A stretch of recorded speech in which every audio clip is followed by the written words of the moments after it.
Welcome back everyone to another exciting recap, and today I will be going through my fourth round game where, to my surprise back then, I was paired against none other than my former chess coach Osheen sir, whose name is Osheen De Silva.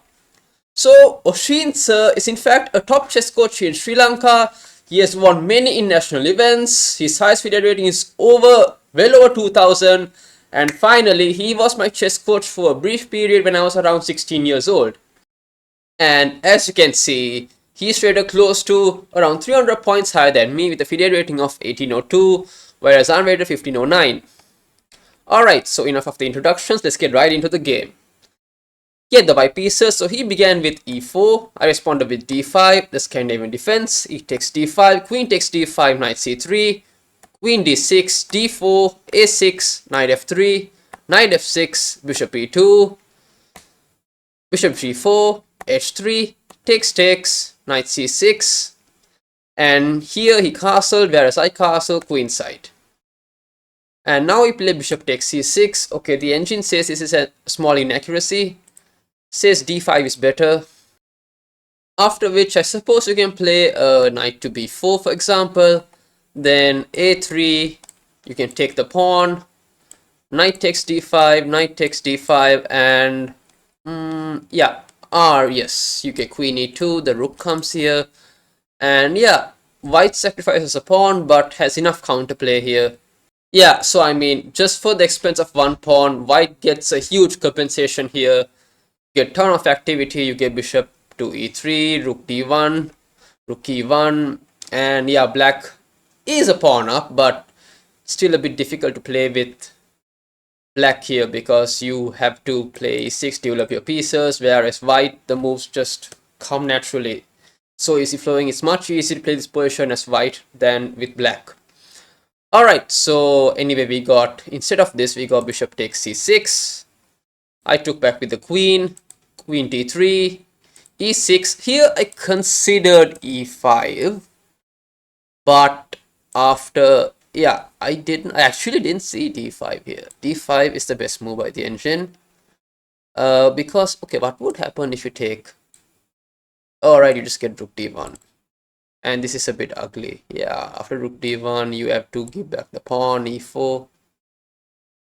Can you take here? No, you actually can't, because then you get bishop b4. Yeah, so queen d2, queen c5, and yeah, you just have to give back the pawn anyway. So yeah, you can't just recklessly capture the pawn here. That's not what I calculated. I actually calculated knight e2 here, knight e2, and I was like, okay, what if I take? Then yeah, knight takes d4 comes, and I wasn't too happy about it. So yeah, or instead he could play bishop e3 even, and after takes, yeah, this is just fine for white. I wasn't too happy about that, so I just played e6. Alright, so moving on, knight e2, bishop e7, c3, and yeah, I was surprised when I saw c3 here by Osheen sir. I instead expected maybe something like c4, and perhaps like a quick attack on the queen side. That's what I expected here. But yeah, I was like, c3, okay. And then I just went g5 because I knew that you can't take here because there is an immediate attack on the king, on the g2 pawn. If you do, straight away I went g5. Knight g3 was played, rook gets g8, and yeah, as you can see, I have a pretty decent attack on the king side here. f3, and yeah, with this much pressure, yeah, f3 is in fact a mistake. I was like, when I saw f3, I knew immediately that was a mistake, but problem is, I didn't really understand how to exploit it. I think I didn't exploit it that well. I knew f3 was a mistake by Osheen sir, but I just couldn't exploit it. So yeah, h5 is in fact the right way to go. Sorry about that. h5 is the right way to go. Knight e4. Here I spent a long time deciding between knight d5 and knight d7. I was like, okay, knight d5. If c4, then I have an option between even knight b4 potentially, or even knight f4. So after knight b4, I was like, okay, the queen goes back. And I was like, okay, I can't push, but isn't my knight getting trapped? And the engine's like, don't, it doesn't matter, just go for this, because even if you take back, yeah, rook takes g2. So I was like, okay, then what about takes, and now a3? Okay, the engine's like, just go f5. Oh dear. Okay, then what about knight c3? Yeah, then just g takes f3. You can play rook takes f3, and wow, knight c2 is an amazing move. Wow, I didn't see all this. Yeah, straight away attacking the rook and the pawn. Yeah, this is a beautiful sequence. I wish I'd seen this. Ah, damn it. Instead, I went knight d7. Knight d7 is also fine. The engine says it's okay. It's not too bad. And yeah, b4 was played. And here, g4 is in fact the best move by the engine, but I went f5 in fact. I thought, why not just chase this knight away from the square and make g4 even more powerful, even more stronger. He went knight c5. I thought this would be the move which he would play, because yeah, that's the most logical move in this position. And here I burned a lot of time, which I think is just very unnecessary. I was really considering knight takes c5. I wasn't sure. Knight takes c5 would just straight away go g4. I wasn't sure which to choose actually. I spent a lot of time here. And in the end, I chose the wrong move. I chose knight takes c5. And yeah, immediately, as you can see, the eval bar just, it's like minus 1.8 now. It dips a bit. So yeah, I definitely chose wrong here. It's an inaccuracy by the engine. B takes c5, because this was g4 straight away. Yeah, I should have immediately gone for this instead of knight takes c5, because now after, let's say, h takes g4, h takes g4, and let's assume you try knight takes d7, queen takes d7, and I mean, I was worried about maybe like a4, but then yeah, after bishop d6, you get a very strong attack here. Queen h, yeah, queen h7. It's very nasty here for white. So yeah, bishop d6, queen h7. Yeah, white is in big trouble here. I don't think this will make it in time. Can just push forward. So yeah, I should have done that. I was just a bit scared, I suppose. Yeah, this was undoubtedly much better. F takes g4, then obviously rook takes g4. Queen f3. Yeah, then queen takes f3 is also fine. You take back and you just double up, and your position's much better. Black's much better here. That's another line. Yeah, so I should definitely have just gone g4 straight away instead of playing knight takes c5, which in fact was an inaccuracy, and which just gave Osheen some chances. And now he played bishop f4. And here, this is where I really made a terrible mistake. I don't know what happened to me. I was actually playing pretty well. Like a complete brain fade. This happens to me at times. I play well. Something went to my eye. Okay. Yeah, this happens at times. But I don't know what I was thinking. The logical move here is actually to play rook h4 and just continue the pressure here. Rook h4 and threaten g takes f3 with an attack on the bishop maybe. Okay, let's say rook h4, and if you just make a normal move, you can just take. And yeah, we have an attack on the bishop and another attack on the g2 pawn. This is just winning for white. Let's say you take with the queen, then you just play rook takes f4. You can sacrifice the rook because you can't take back, you get mated. And if in fact you do take, then we have the in-between move, rook takes f1 check, takes back, and you are up a clean bishop. Alright, so that was rook h4 was a move which I should have played. But yeah, so rook h4 and bishop g3. Sorry, rook h4, rook h4, bishop g3 is a move. Then you come back, rook h6, and you reroute your rook to g6. You have to, it's a nice menu, that's a nice menu actually. Rook h4, you provoke the bishop back to g3, you come back and you come to g6. It's a nice maneuver.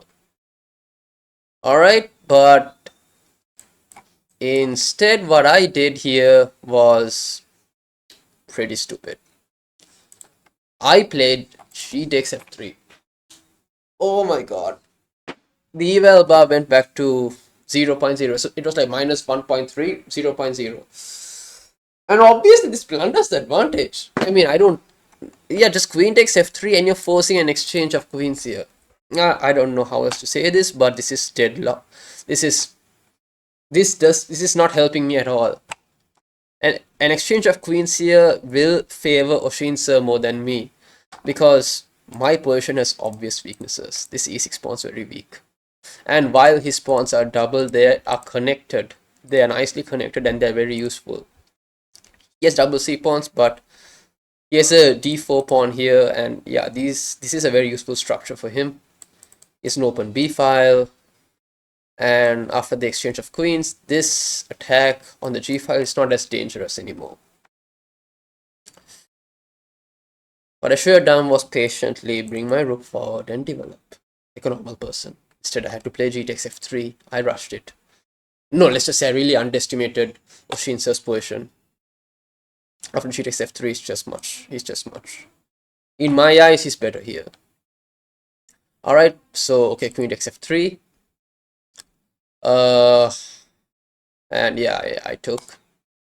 And this is where after g takes f3, that was the nail in the coffin. I played b6.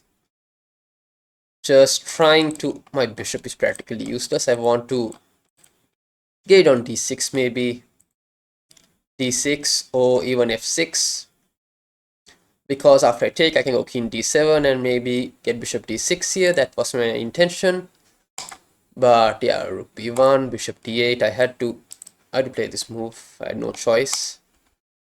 And here he temporarily sacrifices a pawn, after which rook d1 and my position just literally collapses. Yeah, I just one bad move after another. King d7 is not the way to go here. Technically the engine says this is a draw, but yeah, look at my position and look at sir's position. All his pieces are very useful. Mine are very underdeveloped, very passive. Only the engine is holdable, but I was down a lot on time, and trust me, king d7 just makes things a lot worse, because I was like, okay, after rook takes d5, my king can be a bit useful, but I don't know how I completely missed rook d6 check. King f7, yeah, bishop e3, and yeah, it all went downhill from here. Takes, Sheenser's up a pawn. Yeah, it's like rook g6. I want to trade the rooks. This is not helping me at all. I should just play rook at g5 to try and attack the g2 pawn, try and prolong the game as much as I can, but like I was like, this pawn's gonna fall, and oh god. Takes, rook d3, rook h4, and rook d4 here. This was a funny moment because yeah, I exchanged because really there was nothing much to be done here. But it says apparently rook h8 is in fact the best move. Rook d4 is an inaccuracy here, and the engine again says it's plus like 0.1 of a rook h8.